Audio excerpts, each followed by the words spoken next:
Salut tout le monde, on se retrouve aujourd'hui dans une nouvelle vidéo qui est un book haul. Je filme cette vidéo le 21 octobre mais elle ne sera mise en ligne que le 29. Tout simplement parce que je ne pensais pas du tout la filmer aujourd'hui, mais j'ai reçu quelque chose dans le mail que je n'attendais pas du tout, donc je me suis dit que j'allais faire un unboxing et j'en profite pour vous montrer les livres que j'ai déjà reçus depuis le dernier book haul, mais passons. Commençons tout de suite par 4 livres dont je vais vaguement vous parler. Je sais que ce sont des réécritures ou du moins des livres inspirés par Jane Austen, mais je ne connais pas les synopsis. Mais encore une fois, comme d'habitude, je vous mettrai les liens vers Goodreads en barre d'infos si des synopsis plus détaillés vous intéressent. Donc je suis allée récemment au Tea Time organisé par Milady Romance. C'est un genre de petit moment privilégié pour certaines de leurs blogueuses avec des cupcakes, du thé évidemment et quelques présentations. Et il y avait des livres à récupérer sur la table, peu de gens sont repartis avec, et avec l'accord de l'éditrice, je suis repartie avec plusieurs du coup. Ces 4 là, nous avons donc le journal de Mr. Knightley de Amanda Grange qui est inspiré d'Emma. Nous avons Caroline Bingley de Jennifer Beckton qui est inspirée de Orgueil et Préjugés, et d'ailleurs les 2 autres également.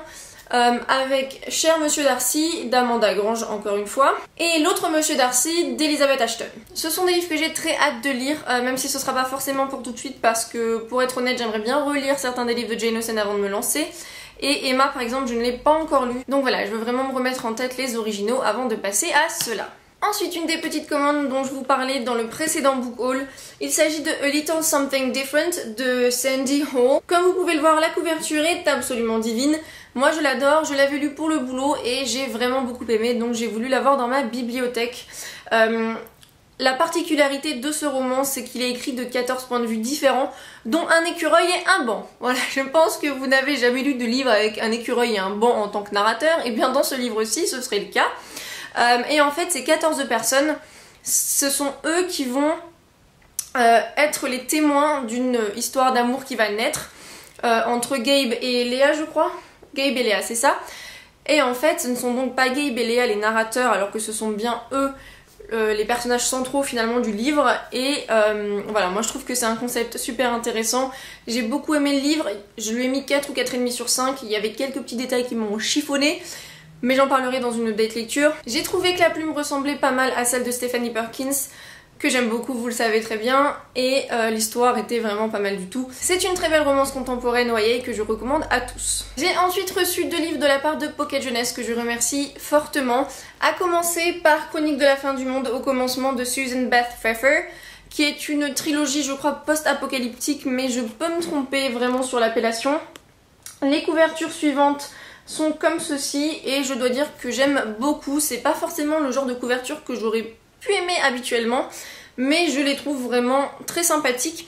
La 4e de couverture et la 1re de couverture sont mat et en fait le dos est brillant, donc je trouve ça sympathique. Voilà, c'était la petite note.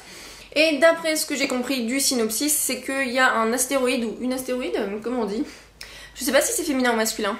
Si vous le savez, n'hésitez pas à me le dire. Donc un ou une astéroïde vient percuter la Lune, c'est prévu. Sauf que les gens ne s'attendaient pas à ce que ce soit un choc aussi violent et apparemment la Lune aurait un petit peu bougé, se serait rapprochée de la Terre. Et du coup, eh bien, ça fait beaucoup de grabuge. Et j'aime bien quand il y a des trucs de grabuge. J'aime bien me dire que c'est des choses qui peuvent peut-être un jour arriver, même si j'en sais rien, parce que moi les sciences j'y connais rien, donc tout de suite on pourrait me faire avaler n'importe quoi. Mais voilà, c'est le genre de livre que j'aime beaucoup et j'ai entendu de très bons avis, donc j'ai bien hâte de le lire. Et le deuxième, il s'agit de l'intégrale de Spiderwick de Tony Diterlizzi et Holly Black. Donc je pense que Tony Diterlizzi c'est celui qui a fait les illustrations. Holly Black, elle a écrit plein d'autres choses, dont Cold Town qui est sorti chez Hachette. Les illustrations à l'intérieur sont très jolies, enfin moi j'aime beaucoup. Et voilà, pour moi c'est le genre de livre jeunesse que je peux adorer puisqu'il s'agit d'aventures de jeunes enfants et il y a des créatures fantastiques. Que demander de plus? Et la couverture est divine, ça fait sûrement partie des couvertures et des objets livres que je possède qui sont les plus beaux. De même, je trouve que le prix de cette intégrale est relativement abordable puisqu'elle vaut 18,90 et il y a donc 3 livres je crois à l'intérieur, ou même plus. 5 livres, donc vous voyez c'est quand même pas mal. L'objet livre est superbe et il n'est pas trop gros, donc c'est assez facilement transportable. Je trouve que le travail qui a été effectué sur cette intégrale est génial. Donc je vous la recommande si vous ne l'avez pas encore acheté. Mais évidemment, je ne peux pas vous parler du contenu puisque je ne l'ai pas encore lu.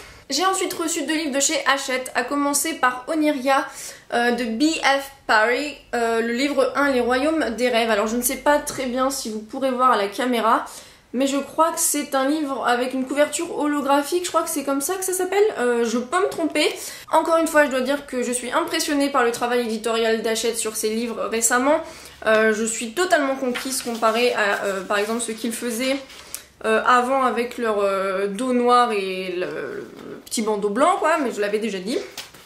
Au milieu de ce livre, on a un genre de petit calepin, ou je sais pas comment on dit, un petit fascicule au milieu en couleur avec un papier, je sais plus c'est quoi le mot, je suis fatiguée, avec des illustrations.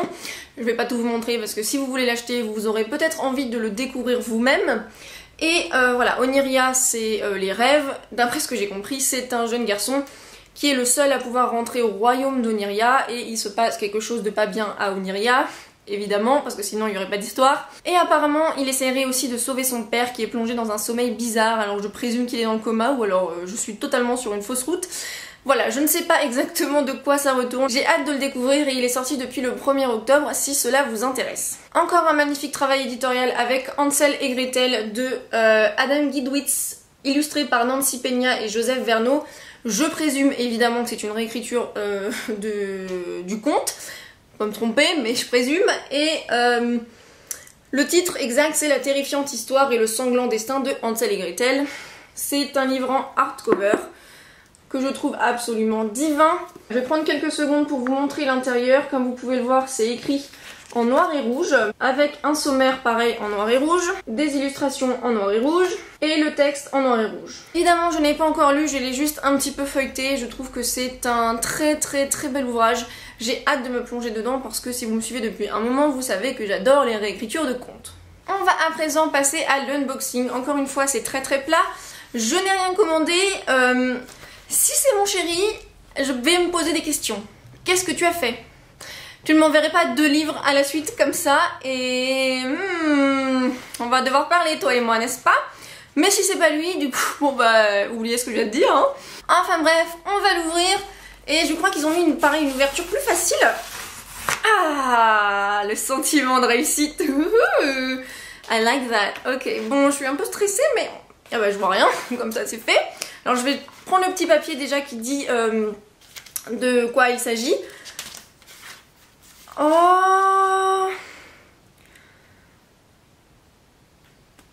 non, mais c'est un truc de fou. Oh. Donc en fait c'est un cadeau de Kevin, Kevin qui suit je crois le blog et la chaîne depuis pas si longtemps que ça finalement. Et il m'a envoyé quelques messages sur Facebook, on a bien discuté. Il m'avait d'ailleurs recommandé un livre de Robin Wasserman, je crois que c'est ça son nom à l'auteur, qui est Lumen. Si vous l'avez lu, n'hésitez pas à me dire d'ailleurs ce que vous en pensez. Moi je ne connaissais pas du tout avant qu'il m'en parle. Et donc Kevin m'a offert ce... Je sais ce que c'est maintenant parce qu'en fait c'est écrit dessus, enfin bref c'est totalement fiou. Et du coup voilà, on peut l'offre et ça me fait trop plaisir et il adore mes vidéos et ça me fait trop plaisir aussi, je sais pas quoi dire parce que je suis trop touchée. Et du coup je vais vous montrer ce que c'est et je suis trop contente parce que celui-là je voulais trop le lire mais j'avais même oublié qu'il était sorti. Oh. Si vous me suivez sur la chaîne, vous savez que j'ai lu le premier tome il y a quelques temps déjà, mais j'avais déjà lu ses autres BD auparavant. Et il s'agit, je vais vous montrer maintenant parce que bon, faire durer le suspense c'est bien quelquefois, mais pas tout le temps. Il s'agit de La Petite Mort, le tome 2 de David Mourier, paru chez Delcourt. D'ailleurs, Delcourt à la côte en ce moment chez les unboxings, c'est cool. Et voilà, moi j'aime beaucoup David Mourier, la couverture est superbe. Il y a un petit licorne poisson juste là, moi j'adore, je suis trop fan. Et avec quelques petites planches illustrations de ce qu'on peut attendre dans ce tome-ci. Oh là là, mais genre... Merci Kevin, franchement, mais... I don't know what to say, I'm so happy, I can't wait to read that. Du coup je vais peut-être devoir relire le premier par contre parce que je me souviens plus tellement, comme vous savez, moi et ma mémoire de poisson rouge ou peut-être de licorne poisson. Elle était mauvaise celle-là je sais mais bon qu'est-ce que vous voulez, on fait pas, c'est pas grave. Donc voilà, merci beaucoup Kevin, c'est juste incroyable.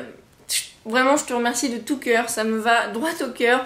Je suis super touchée et évidemment je t'en dirai des nouvelles. D'ailleurs, n'hésite pas à prendre le premier tome si tu ne l'as pas, parce que j'aime beaucoup, ou alors ces autres BD. C'est un humour assez spécial, mais David Mourier j'aime beaucoup et évidemment je vous recommande tous ses ouvrages. C'en est tout pour ce book haul, comme vous pouvez le voir j'ai encore reçu de très belles choses. N'hésitez pas à me dire si vous avez lu certains de ces livres, s'il y en a qui vous tentent et en attendant on se retrouve très vite dans une nouvelle vidéo. Bye!